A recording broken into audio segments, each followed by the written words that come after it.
Salut tout le monde, c'est Peanuts pour la deuxième partie en NL10 pour limpers.com. On va voir ce qui se passe dans cette deuxième partie. La première partie était intéressante par plein de petits coups joués en fait. Il n'y a eu aucun gros coup compliqué je trouve, ou qui méritait vraiment du détail. Mais, euh, mais on va voir si cette deuxième partie est un peu différente. Évidemment, là, avec Roi-Valet, Sutil, c'est un call tous les jours. Très facile. Ici, le joueur a 0% de 6 bêtes. Alors attendez. Continuation bet, 0% sur deux fois. Il bet pot, écoutez, j'ai backdoor flush et deux overcard et backdoor quinte. Mais il a pas assez de profondeur pour que je puisse faire un floating profitablement. C'est-à-dire payer dans l'intention de bluffer plus tard. Donc je vais folder.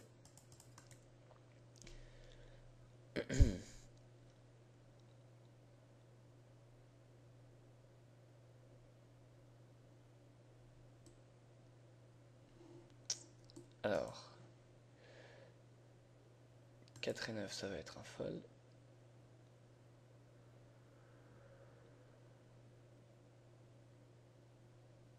Voilà.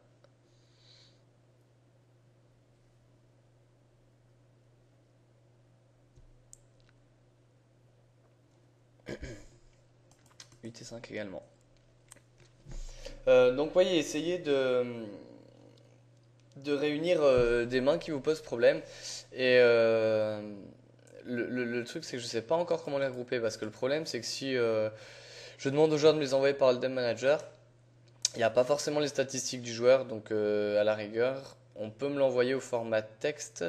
Ensuite, moi, je l'importe avec le nom du joueur. Euh, je vais voir quel est le plus simple.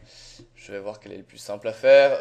Par contre, ce qui va être fait, euh, c'est un coaching gratuit dans Membre Limpers. Donc il y a une vidéo coaching review avec le Zubs, qui est un ancien élève à moi en NL100.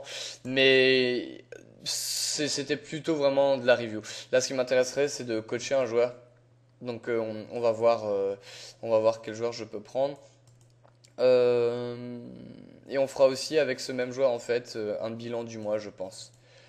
Voilà. Donc je vais essayer de lancer sur Limpers les annonces. Il faut qu'on voit exactement. Je vais voir avec Belmix en fait dans quelle section on met ça et, et on essaiera de l'annoncer dans la foulée. Voilà, ce sera le plus simple à mon avis.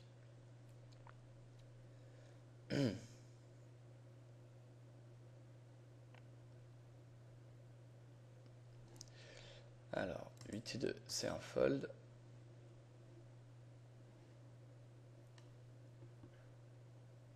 Roi 4, ça risque d'être un fold évidemment. Même s'il y a un limper ici, c'est trop loose pour ISO raise. Pas envie d'ISO raise des mains aussi mauvaises quand même.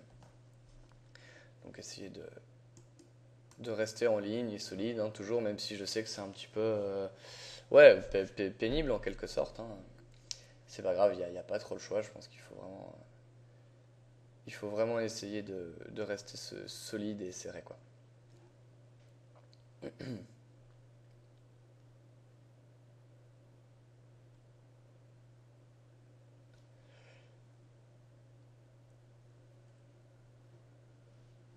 Hop.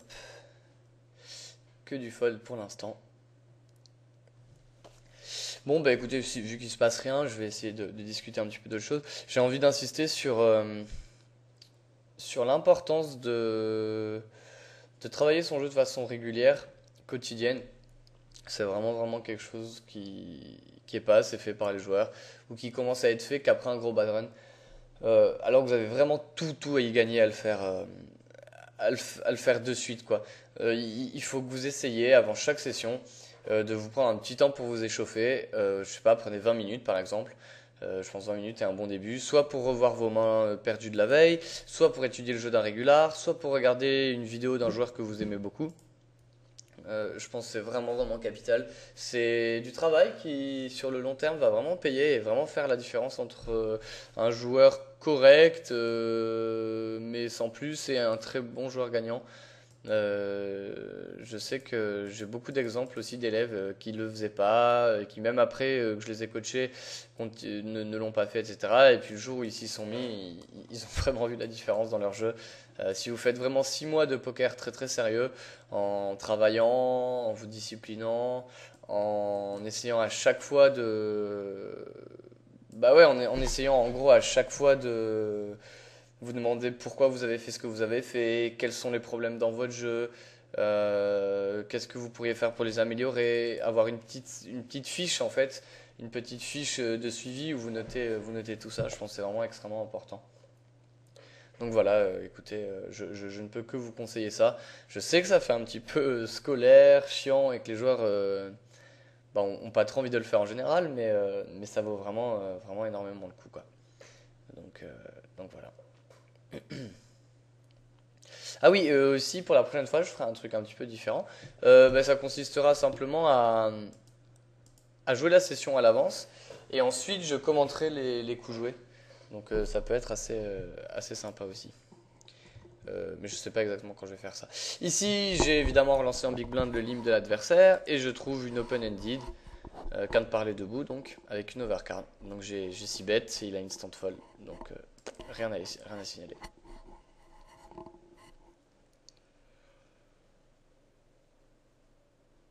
Bon, ça m'ennuie un petit peu ce bug qui fait que je peux pas noter tous les joueurs. Je... C'est assez bizarre quoi. Quand je descends le curseur sur certains joueurs, ben, je peux rien faire. Ici, As-Valet évidemment, c'est un raise en small blind, mais ça fold de partout.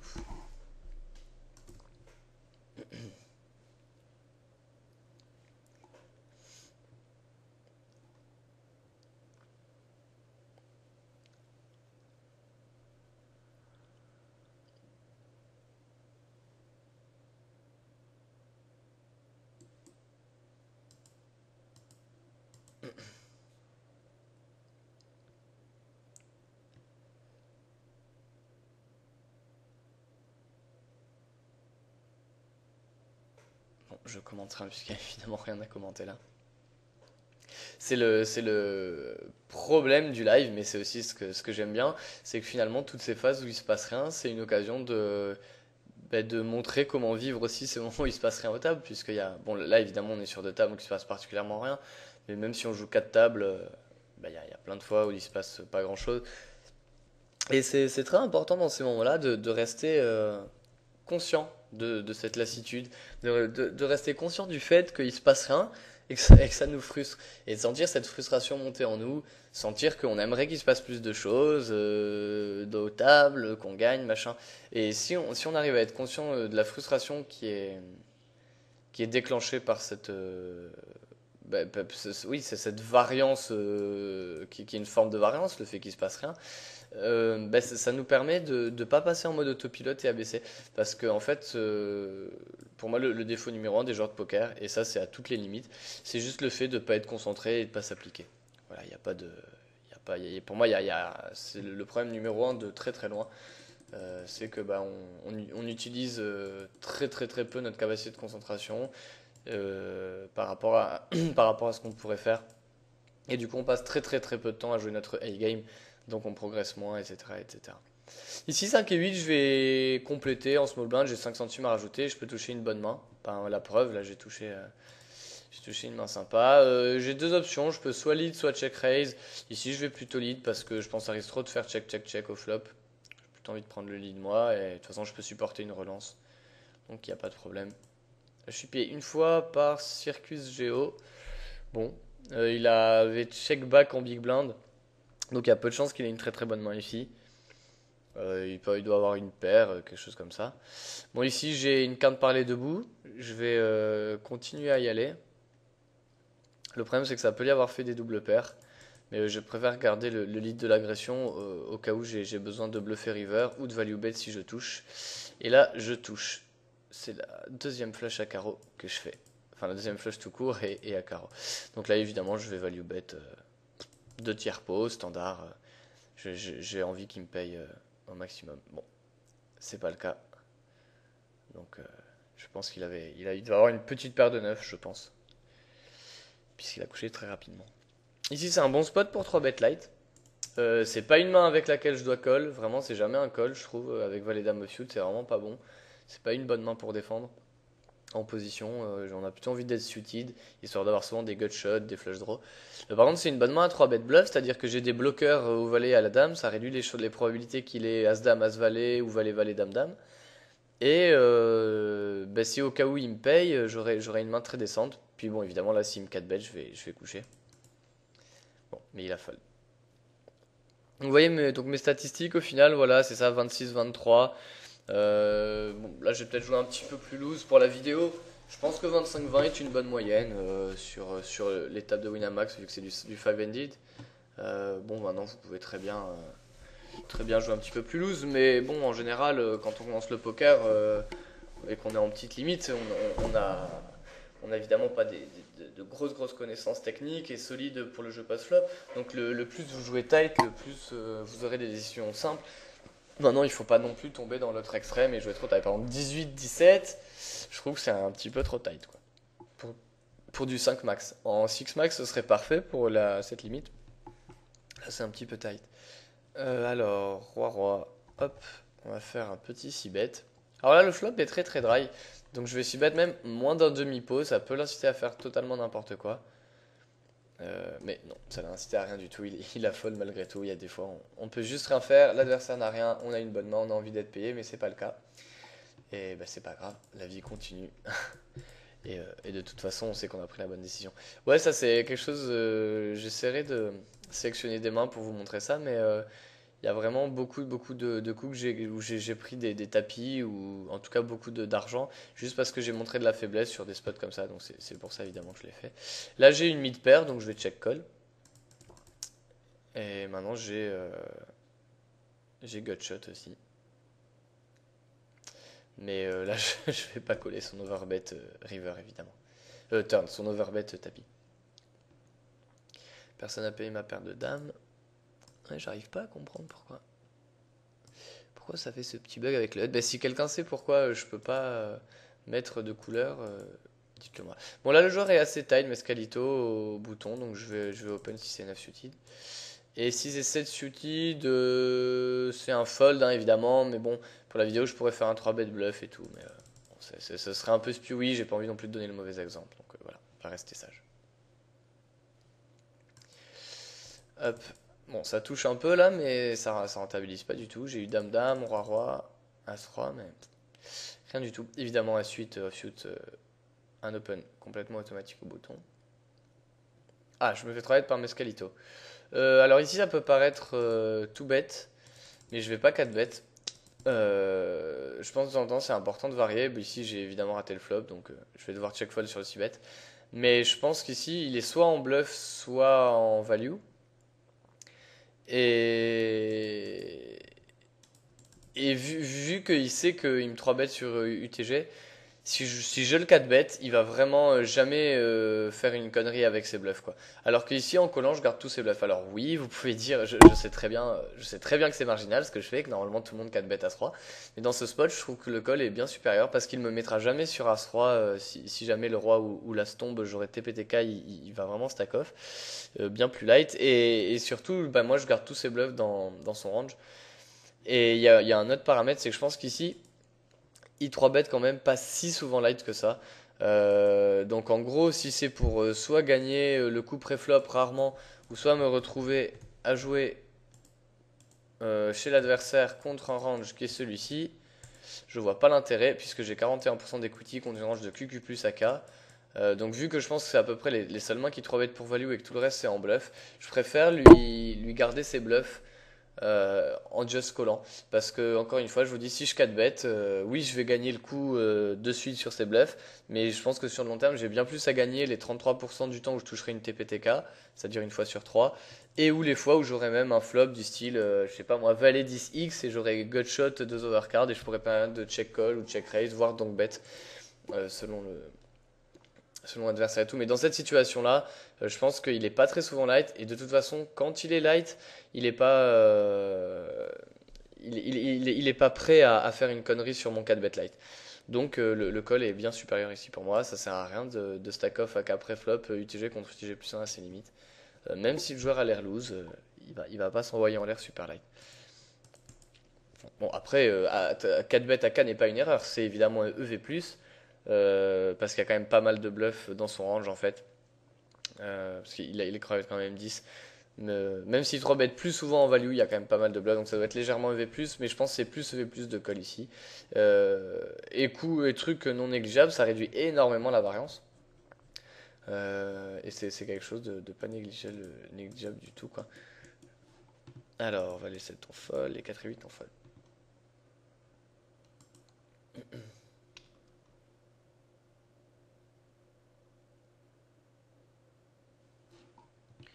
Vitelli, c'est un fold, évidemment.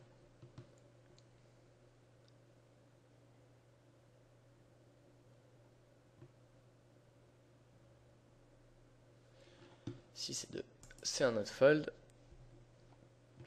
Donc oui, ce coup avec A3, je me doute, va faire pas mal parler. Parce que tout le monde va dire quoi, mais non, c'est horrible et tout. Mais essayez comment dire? Enfin, entre joueurs réguliers, pour gagner de l'argent, il faut prendre des lines qui sont pas forcément conventionnelles. Si vous jouez à un jeu standard ABC, ben, vu que tout le monde le joue, vous créerez aucun edge. Alors qu'ici, en just callant assez rapidement comme je l'ai fait à As-3, le joueur va vraiment jamais s'en douter. Et j'insiste, il y a beaucoup d'argent à se faire comme ça en, en réussissant à trap un peu l'adversaire et en modifiant ses ranges. Donc essayez vraiment d'y penser et de pas juste voilà, vous dire ah non, AK. Il y a un tel qui a dit que c'était toujours un 4 bet pré-flop pour push ou un fold, machin, je sais pas quoi. Enfin, essayez vraiment de faire vos propres raisonnements. Ici, l'idée est claire. Je suis UTG, donc le joueur va me 3 bet un peu moins light que d'habitude. Et, et surtout, si je le 4 bet, il saura très bien que j'aurai souvent une bonne main. Et il va pas me 5 bet bluff, shove. Donc je pense qu'il y a bien plus de value à faire. À simplement payer pré-flop. Et c'est pas parce que vous touchez pas votre as ou à droit qu'il faut être frustré, ça c'est totalement autre chose. Euh, voilà, ça a rien du tout à voir. Si vous touchez pas, bah, c'est juste la variance et vous, de toute façon c'est anticipé, hein. Quand je colle préflop, je sais très bien que 2 fois sur 3 je vais devoir, enfin j'aurai rien et je vais souvent devoir check fold du coup. Mais ça justifie pas du tout le fait de dire ah non c'était pas un bon coup. C'est aussi ça justement la discussion sur le fait d'être résultat orienté ou pas. Il faut pas être résultat orienté justement parce que ça n'a pas de sens de, de vouloir disqualifier un raisonnement simplement par son résultat. Et c'est quelque chose aussi qui bloque pas mal la progression des joueurs, c'est qu'ils disent ah ouais mais j'ai l'impression qu'à chaque fois que je fais ça, ça machin. Et il faut essayer de se détacher des impressions et de rester vraiment dans l'analyse, quoi. Dans l'analyse pure. Alors, est-ce qu'on va trouver des coups un peu intéressants à jouer? Bon, là ces deux mains vont être jouées très vraisemblablement.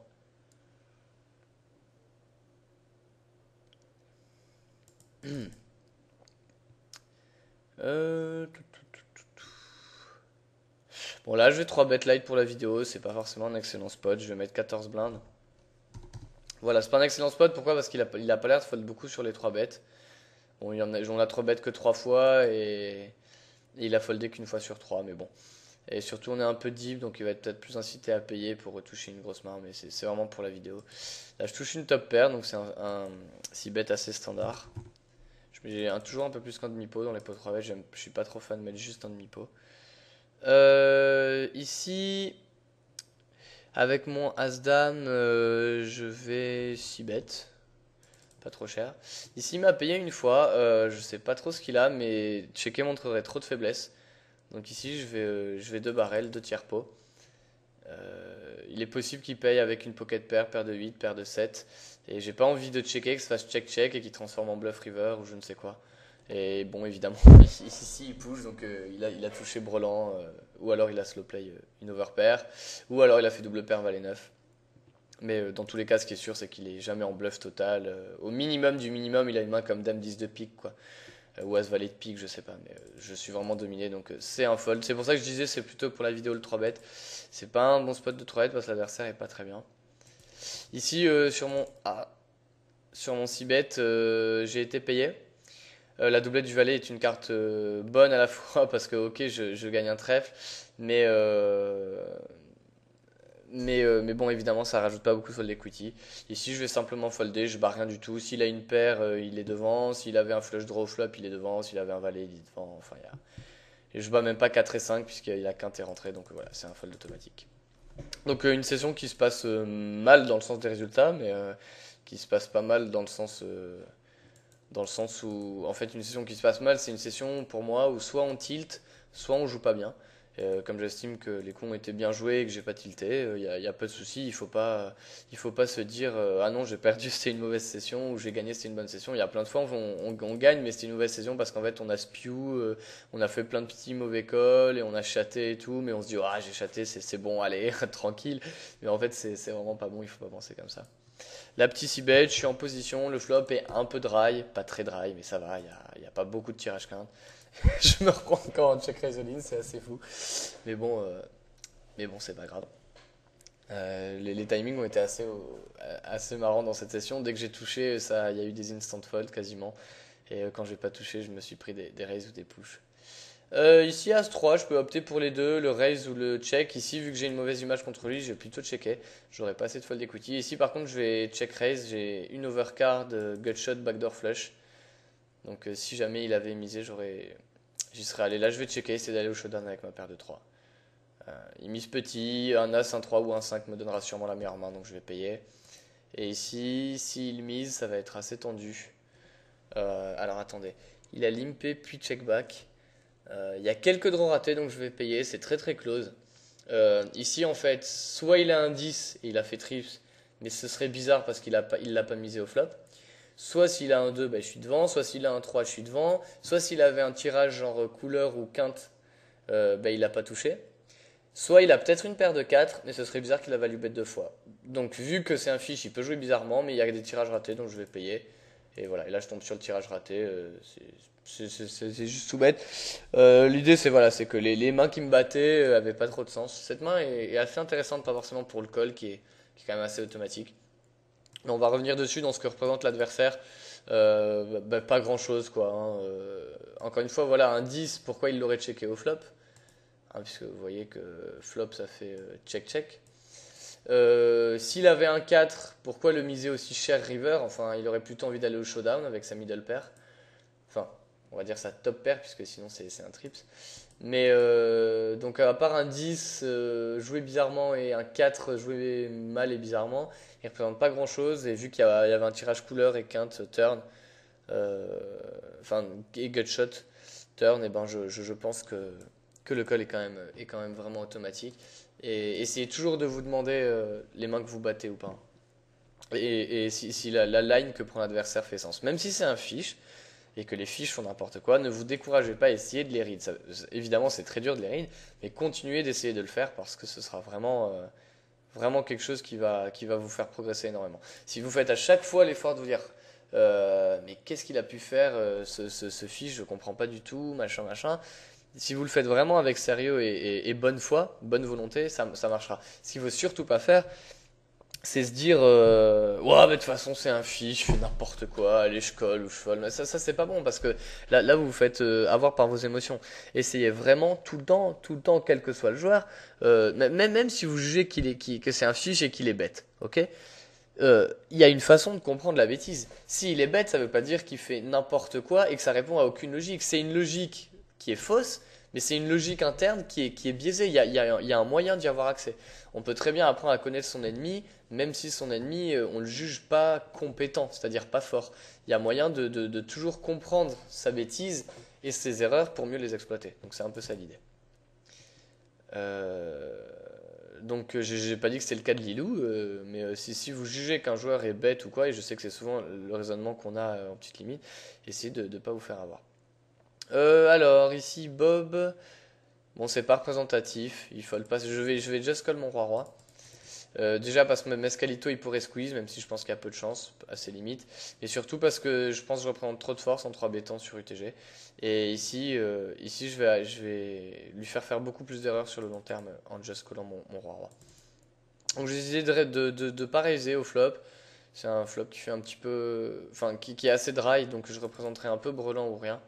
Donc je préfère simplement payer. Ici je vais encore payer river. Bon, il insta machin. Insta check. Donc il a deux barrels. Bon, ici il a soit rien du tout. Genre une main comme roi dame de carreau, as valet de carreau. Peut-être des mains comme 8 et 10. Des mains comme valet 10. où il avait Gutshot Overcard. Moi, je vais essayer de représenter un petit tirage raté ou un double floating. Je vais continuer de 3 bet notre ami Bobop qui a gagné le pot tout à l'heure contre nous. Cette fois, j'ai une bonne main et on n'est pas deep. Donc ça peut être intéressant si je touche. Bon, là, malheureusement, le joueur a pas touché. Et j'ai pris 2 barrels de value. Au final, c'est très bien. Si j'ai plus d'infos sur le joueur, évidemment, je vais le 3 bet sur ITG. Hein. Mais ici, je l'ai pas 3 bet pour l'instant, je crois, lui. Bah voilà, j'ai 3 bet 0% en fait sur cette table et 9 sur celle-là. Donc le 3 bet aurait représenté vraiment beaucoup trop de force. Donc je pense qu'on a plus d'argent à gagner en just callant sur ITG. S'il avait été cut-off, j'aurais 3 bet évidemment. Hop, ici 8 et 6 un petit open et As-Dame un petit open.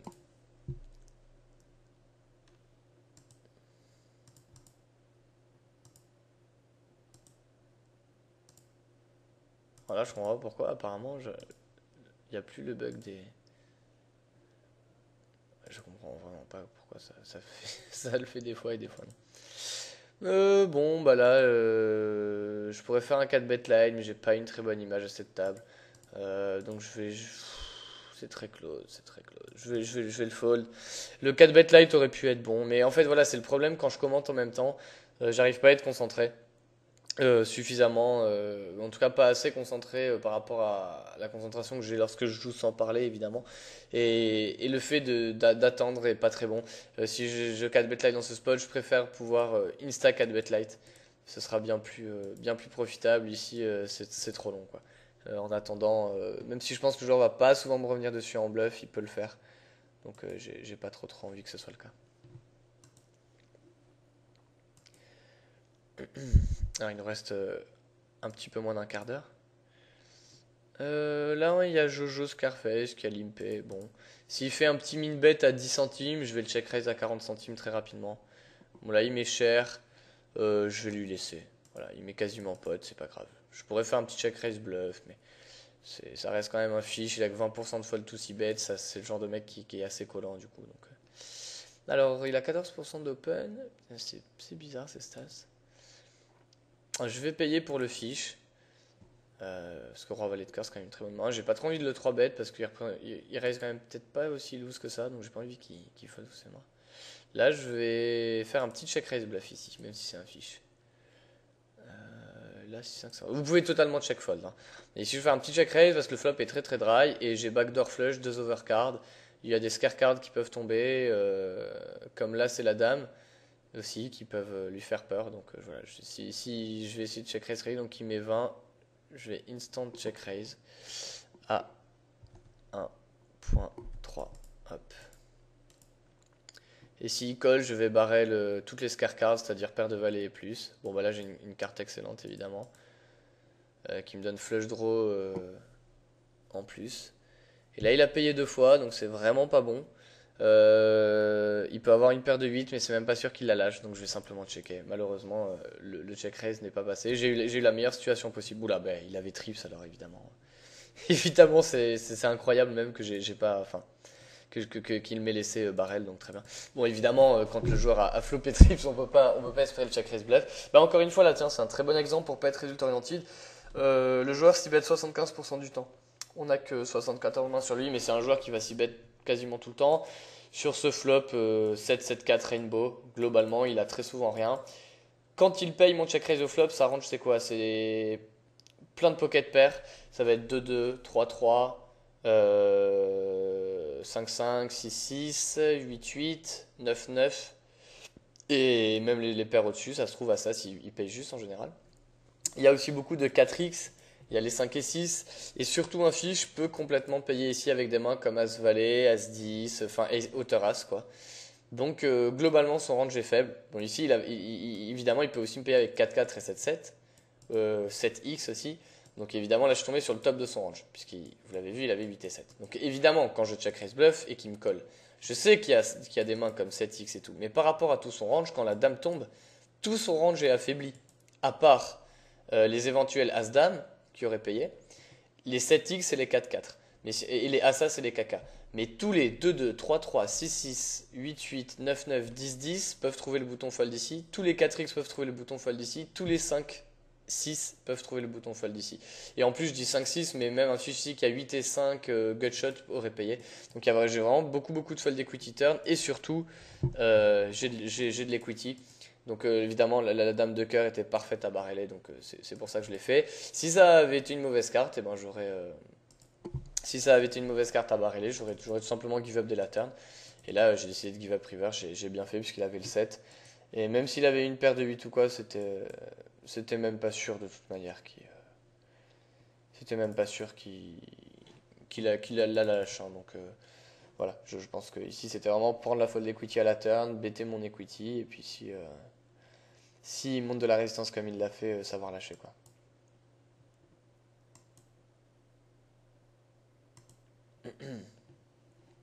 Allez, encore 10 minutes. Donc vous voyez, bah, là c'est une session où bah, ça s'est pas bien passé sur les résultats, mais c'est pas grave. Le check raise était construit sur une logique qui marche sur le long terme, et c'est pour ça que le poker est un jeu difficile. C'est que vous pouvez prendre les bonnes décisions pendant des dizaines de milliers de mains et ça marche pas. Allez, on va faire une petite piqûre de rappel sur mon site préféré pour les joueurs de poker qui sont en tilt après des bad runs. On va aller faire un tout petit tour sur EV++ Poker Tools pendant ce temps. Euh, alors, où est-ce qu'il est? Zap, EV++, tac. Toujours se rappeler de la réalité qui est parfois dure à avaler, je vous l'accorde. Mais la réalité, c'est ça. C'est que même si vous avez un bon win rate de 6 big blinds toutes les 100 mains, par exemple, vous prenez 50 000 mains, hop, on va mettre une standard deviation plus classique. Là, j'ai pas de main. Donc je fold. Voilà, vous voyez les résultats sont dramatiques. Dramatiques par rapport à ce que les joueurs s'attendent. C'est qu'il y a des downswings énormes. Et vous voyez qu'il y a ce à quoi on s'attend est très rarement respecté au poker. Euh, donc voilà, vous voyez que là on peut s'attendre pour un joueur qui a 6 big blinds tous les 100 mains. Normalement il devrait gagner ça sur 50 000 mains, c'est-à-dire 20 buy-in et quelques, j'en sais rien. Vous voyez, c'est le tracé en pointillé noir. C'est ce que le joueur est censé gagner. Mais vous voyez qu'il n'y a que 3 courbes sur les 10, par exemple, qui respectent ça. Il y en a 3 qui ont run good, 4 qui ont run bad. Et c'est comme ça. Donc vous attendez pas au poker quand vous prenez une bonne décision qu'elle soit respectée. Ne vous attendez pas au poker que les choses se passent comme vous le voulez. Attendez-vous à être capable de traverser tous ces épisodes de variance qui sont très difficiles. Attendez-vous à ne pas être résultat orienté. Attendez-vous à travailler. Et à vous demander pourquoi est-ce que vous faites ce que vous faites, pourquoi prenez telle décision, pourquoi vous faites un check call plutôt qu'un bet, comparer, travailler, et ça viendra petit à petit. Mais ne vous attendez pas du tout à ce que ça coule de source, évidemment. C'est un jeu très difficile de poker, et ce qui est très difficile, c'est d'avoir confiance dans la qualité de ses décisions et de ne pas se faire avoir par la variance. Parce que quand on se fait avoir par la variance alors qu'on pense avoir prendre des bonnes décisions, si on n'a pas les nerfs solides, on commence à se remettre en question, à avoir peur, à douter, on en vient à dérégler son jeu, on joue mal et c'est terminé, c'est le tilt, le bad run qui s'amplifie, etc. Et c'est évidemment très mauvais. Allez, je vais open ce petit As-9 offsuit au cutoff, parce qu'Alito reste assez tight quand même, donc je peux me permettre, même si 3 bêtes bien light.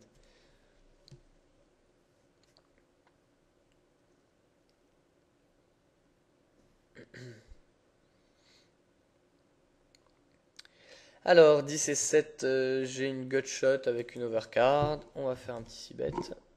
Ouais, peut-être pas quand même par contre. Voilà. Bon, je touche l'overcard, donc c'est plutôt bien. Je me fais 3 bêtes par un 19-18 K6. C'est un fold. Bon, c'est pas qui 3 bêtes spécialement extrêmement light. Puis j'ai une très mauvaise image de cette table en fait, hein, c'est surtout ça. Là, j'ai trouvé donc ma top pair. Je vais 2 barrels pour value, standard. Là, j'ai mis un peu faible, j'aurais dû mettre 70 centimes au moins. Bon, j'ai vraiment envie qu'il me paye avec toutes ces pocket pairs. S'il me fait un petit check raise, je vais payer une fois parce qu'il y a pas mal de joueurs ici qui peuvent check raise pour info avec des mains comme As-8 ou quoi. Donc je vais coller. Et la dame qui est une carte qui fait pas du tout peur, donc je vais miser un demi-pot. Il peut me payer avec encore une main comme As-8, 3-8. Bon, voilà, 8 et 3 même. Donc c'était un sin value bet assez standard. Donc voilà, hein, c'est pas enfin je dis standard, mais je pense qu'en fait 90% d'entre vous auraient peut-être check back ici sur la dame. Mais voilà, par rapport à son range de check call flop et turn, il y a très très peu de chances qu'il ait une dame, ou alors c'était une main genre dame 8 ou quoi qui aurait fait double paire. Et vu qu'il a checké en plus instantanément, enfin il y a peu de chances qu'il aurait checké instantanément en touchant sa dame ou une double paire à la dame, genre dame 4 ou de je sais pas quoi. Du coup, enfin, il y avait énormément de chances que je sois encore devant et qu'il ait une middle pair, donc c'était assez standard. Ici, un petit 3 bet light, ça fait longtemps. Et ici, avec dame 10, je vais checker. J'ai pas trop envie de raise. Ma main... Ah non, pardon, il y a un open à 50, j'avais pas vu. Donc évidemment, c'est. Non, non, c'est. Attends. Je comprends pas. Il a complet. Ah non, non, non, c'est ça, il a foldé. Ok, d'accord, c'est euro. Donc je vais checker, ouais. Hop. Ok, ça m'a foldé. Super, j'ai fait n'importe quoi. Donc là, j'ai 3 bêtes le 17-14, mais il y a Mescalito qui a payé. Quand il a payé, il peut avoir des mains comme As-Dame, As-Roi, paire de 10. Ici, j'ai une open-ended avec une overcard et backdoor flush. Je vais check raise all-in en fait. S'il mise. J'ai pas trop envie de miser parce que je pense qu'il va très très rarement coucher. Soit il va me faire un floating avec hauteur As, avec As-Dame, As-Roi ou quoi. Soit il a une paire, il va pas trop la lâcher. Donc, ah non, mais ici je suis face à deux joueurs. Ok, excusez-moi. Autant pour moi. Face à deux joueurs, c'est un peu plus limite. Ici, Mescalito représente pas mal de force, évidemment, puisque il a cold call de 3 bêtes, et là il lead. Donc il représente vraiment beaucoup de force. J'ai pas beaucoup de fold equity sur mon check raise all-in. Euh, je réfléchis, mais je peux évidemment pas lâcher ma main. C'est un call ou un check raise. Euh, je préfère quand même le check raise parce qu'il y a beaucoup d'argent au milieu. Sait-on jamais, j'ai peut-être un peu de fold equity, même si je pense qu'il a souvent un sas ou roi-roi. J'ai peut-être un peu de fold equity et surtout j'ai pas envie de subir le pot en check callant. Bon, son call avec 7-7 est absolument horrible, pré-flop évidemment. Mais ça me conforte ceci dit dans le fait qu'il pouvait avoir une pocket pair ici, il aurait pu avoir 8-8 ou je ne sais quel 10-10, qui sont des mains pour lesquelles j'avais pas nécessairement de la fold equity mais beaucoup d'equity. Et il aurait pu quelques rares fois être en bluff. Avec une main comme As-Dame ou As-Roi, même si je crois pas. Mais par contre, je le mettais pas, je le mettais pas du tout sur un call avec 7-7. C'est vraiment un... Enfin, je comprends pas du tout qu'il ait fait ça. Ça m'étonne beaucoup d'un joueur régulier. Enfin, c'est forcément un call levé-moi sur le long terme. Là, évidemment, il a eu le setup en sa faveur et j'ai pas hit. Mais, je comprends, ouais. À la rigueur en position, mais alors hors de position, en sandwich entre deux joueurs, je comprends pas du tout son call avec 7-7. En fait, je le mettrais vraiment très très rarement sur 7-7. 8-8 et 9-9 peut-être, mais 7-7 c'est ultra faible, donc ça m'étonne qu'il ait payé. Bon, ici ça s'est très bien passé pour lui, donc tant mieux au final. Mais pas de regret pour ma main. J'aurais pu check call, mais je vais revenir sur la main en fait dans un instant. Là, je veux jouer cette main. Ici, je vais checker back pour représenter de la faiblesse. Et maintenant, je vais commencer à essayer de prendre un peu de value, mais le joueur va probablement fold évidemment. Oui, donc revenons sur la main avec valet 8. Hop. Donc pour moi, c'est vraiment pas de chance dans le sens où je flop une quinte par les deux bouts, 6, 7, 8, 9, plus une overcard au valet. Donc c'est-à-dire que si le joueur a 10-10 par exemple touche mon valet, ben c'est vrai que c'est plutôt bien. Quel est le problème? Le problème c'est que si je check, non, si l'adversaire mise, c'est qu'il a assez souvent quelque chose. S'il a assez souvent quelque chose, il va très rarement me laisser une carte gratuite à la turn. Donc vu que je ne peux pas me permettre de faire check call avec valet 8, et que c'est moi qui ai relancé pré-flop, je peux check raise all-in et éventuellement ici avoir peut-être 10% de fold equity, mais c'est toujours ça. Et si je suis payé, bon ben tant pis, à la rigueur, c'est comme ça. Mais je serai assez souvent, assez souvent aussi avec, excusez-moi, assez souvent avec une bonne equity, puisque avec ma quinte par les deux bouts, bah, je sais pas si on va lui mettre 3 rois. J'ai quand même une equity assez décente. On va lui mettre 3 rois. Moi j'avais 8 J H 8H, je dois avoir environ un peu plus de 30%. 7C 9S 6H, ça c'était le board. Donc, ouais, je vois même 36%. Donc, vraiment, 36%, c'est vraiment très gros. Continue overpair. Bon, là, il se trouve qu'il avait brelan.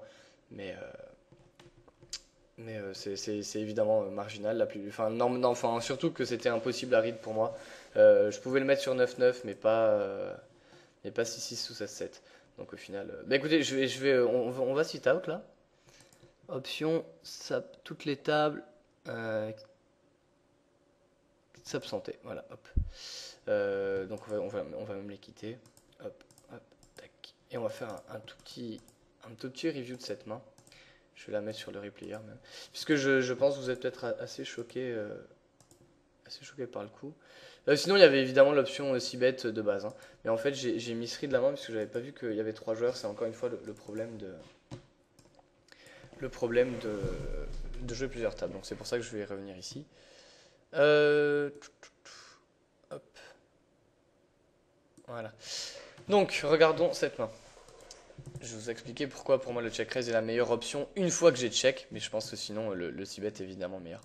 Alors, moi je 3 bet, il y a le joueur qui me cold call ici, donc de façon assez surprenante. C'est quelque chose de très rare de la part d'un régulier et ça représente en général beaucoup de force. Le range, en général, que je mets un joueur régulier qui cold call comme ça va être 9-9+. Je mets As et Roi-Roi parce qu'il peut les slow play aussi. Ça va être As-Dame suited. Et c'est à peu près tout. Globalement, c'est son range. Vous voyez que par rapport à ce range, il y a très peu de mains qui m'explosent. C'est-à-dire, regardez le flop. Hop, il y a à peu près que 9-9 qui me crush. Puisqu'on a vu que si le joueur avait Roi-Roi,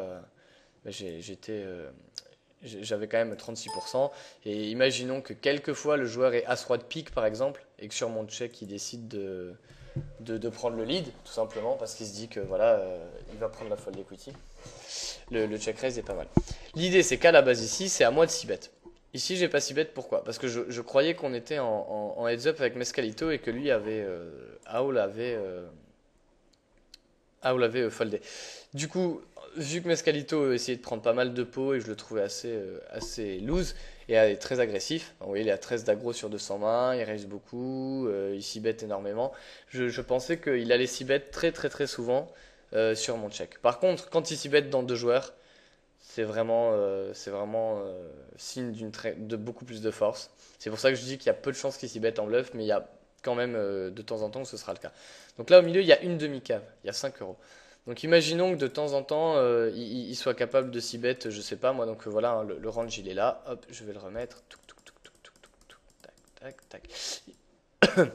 Imaginons qu'ici de temps en temps il décide de s'y bet, ben voilà, les As-Roi et les As-Dame en bluff pour emporter le pot face à 3 joueurs. Puis vu que j'ai checké, il se doute que j'ai pas grand chose. Il peut se dire que le 18-15 il a complété avec une main pourrie pour voir et qu'il a souvent des Broadway et donc il en a pas. Donc imaginons qu'il s'y bête 30% du temps. Quand je vais check raise all-in, en bluff évidemment, enfin qui s'y bête, qui bête, puisque c'est pas lui l'initial raiser, et ben je vais avoir quand même une fold equity de 100% à chaque fois qu'il sera en bluff. Et les fois où il a une bonne main, donc évidemment là, il avait 7-7, mais enfin, c'est incroyable qu'il ait eu 7-7 et c'est vraiment une erreur. Donc on va partir des mains qui sont probables qu'il ait, c'est-à-dire As-As, Roi-Roi, Dame-Dame, Valet-Valet, Ten-Ten. Donc on va mettre ce range-là à l'adversaire. Hop, clear, on va lui mettre 9-9, Ten-Ten, Valet-Valet, Dame-Dame, Roi-Roi, As-As. Donc là c'est toutes ces bonnes mains. Avec mon J, H8H, c'est-à-dire valet de cœur, 8 de cœur, sur ce flop, 7C, 9S, 6H, c'est presque un 60-40. C'est-à-dire que c'est un 65-35, bon évidemment c'est pas un 60-40, mais j'ai quand même beaucoup d'equity, j'ai déjà investi pas mal dans le pot, et il y a surtout 5 euros à voler. Donc si je vole les 5 euros une fois sur 3, et que quand ça part à tapis, je suis contre ce range, ben, je suis au final quand même vraiment pas mal. Donc voilà, je pense que ça justifie largement le check raise all-in dans cette situation. Parce que je vous dis, le problème du check call, c'est qu'ici, quand l'adversaire mise, il a tout le temps, enfin, la plupart du temps, quelque chose. Et s'il n'a pas quelque chose, et qu'il est en bluff, il risque d'encore me bluffer turn. Et moi, j'ai pas envie de check call, check call. avec ma quinte parler debout. J'ai envie d'être agressif puisque j'ai un tirage et qu'il y a déjà beaucoup d'argent au milieu. Donc, soit je s'y bête, ce qui pour moi maintenant est la meilleure option, mais je savais pas qu'on était face à deux joueurs.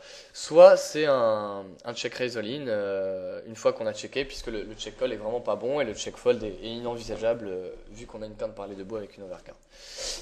Voilà, voilà. Écoutez, j'espère que cette deuxième vidéo vous a plu. Ça a pas du tout run good, mais il y a eu pas mal de spots intéressants.